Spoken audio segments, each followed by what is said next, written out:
What if one performance could change everything you thought you knew about drumming?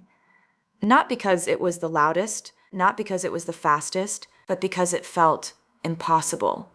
This is the story of how Anika Nilles, a relatively unknown drummer at the time, stepped into a room full of legends and left them completely silent.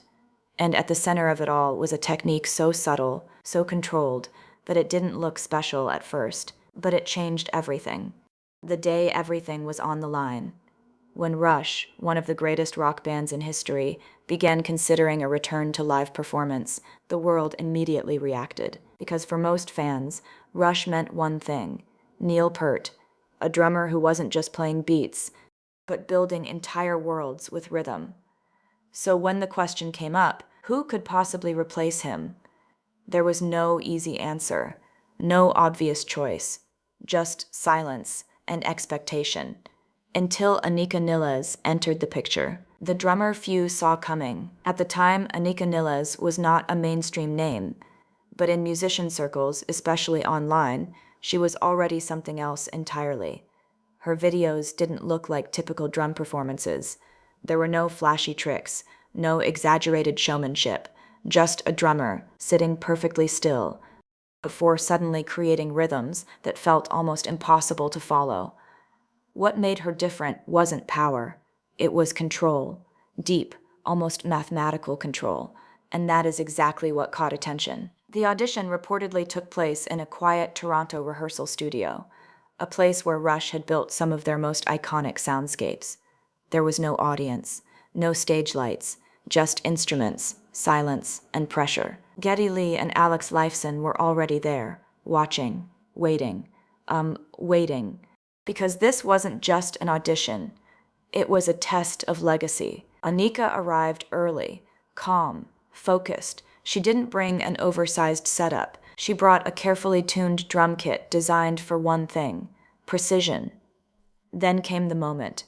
Alex Lifeson spoke first. Let's start with Tom Sawyer, a song known for its complexity, precision, and legendary status, a song most drummers approach with caution. But Anika didn't hesitate. She simply nodded and counted in. The first beat that changed the room. From the very first strike, something felt different. It wasn't a copy of Neil Peart. It wasn't imitation. It was something new, yet strangely familiar. Her timing was exact, but not robotic.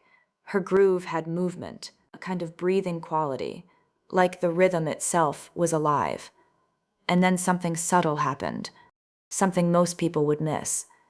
Her right hand wasn't following the same logic as her left.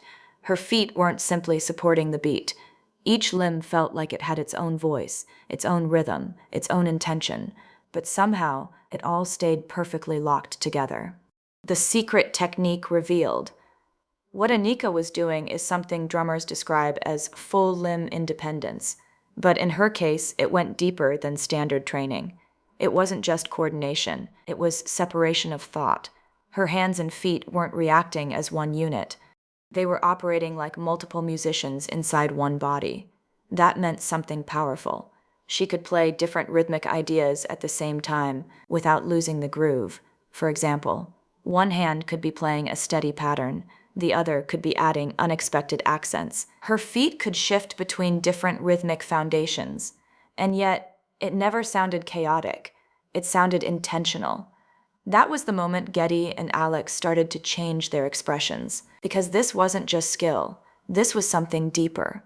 The moment of surprise. Halfway through the performance, Anika introduced something unexpected, a subtle rhythmic shift, a triplet overlay hidden inside a steady groove.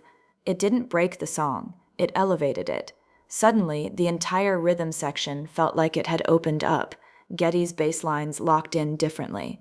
Alex Lifeson instinctively smiled, because the music wasn't just being played anymore, it was being expanded, and she never lost control, not even for a second. After the silence, when the final note ended, the room didn't react immediately. There was a pause, a long, heavy silence. The kind that only happens when something unexpected just occurred. Geddy Lee finally broke it. That didn't sound like Neil, but that definitely sounded like Rush. Alex nodded. because they both understood the same thing. She wasn't trying to replace anyone. She was building something new on top of everything that came before. New ID, the philosophy behind her playing. After the session, someone asked her a simple question. How do you play like that? Her answer was even simpler. Each limb has its own story. That line explained everything. She didn't think of drumming as one action. She thought of it as multiple conversations happening at once. But all of them had to agree on one thing: the groove. New I because the why it sounded so different. Most drummers focus on speed, power, accuracy. But Anika focused on something else: space, timing, emotional movement inside rhythm. That's why her playing feels alive, because she isn't filling space, she's shaping it. The decision. After that audition, no one needed more sessions. The decision was already made, not because she was the loudest, not because she was the fastest, but because she understood something deeper, how to make rhythm breathe, and that changed everything. When the news eventually spread, fans were divided at first. How could anyone follow Neil Peart?